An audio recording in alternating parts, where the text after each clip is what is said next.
कुछ लोग कह रहे हैं कि इस गल की तहकीकात होनी चाहिए कि अरशद शरीफ नूं मुल्क क्यों छड्डना पिया। जनाब उन्हां दी खिदमत दे विच अर्ज़ा कि ARY दे सुलेमान इकबाल उन्होंने पुछ लो कि तुहाडे दे उत्ते किहदा प्रैशर सी जिहदी वजह तो उन्होंने नौकरी दे उत्ते तुसीं कढिया ते उन्होंने नौकरी छड्डनी पई। नंबर 2, किहड़े ऐसे लोग ने जिन्हें उन्होंने खिलाफ दहशतगर्दी दियां FIR कटवाइयां और लोगों ने परचे दिते।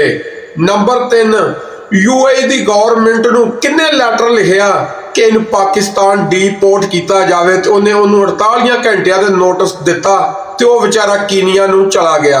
गल यह मोहतरम बेनज़ीर वजीर आजम सी सिंध दे विच वजीरे आला पीपल पार्टी का सीगा। मीर मुर्तज़ा भुट्टो बेनज़ीर दे भरा नूं गोली मार के कतल कर दिता गया, उहदी तहकीकात नहीं हुई तो यह तहकीकात करके की करोगे?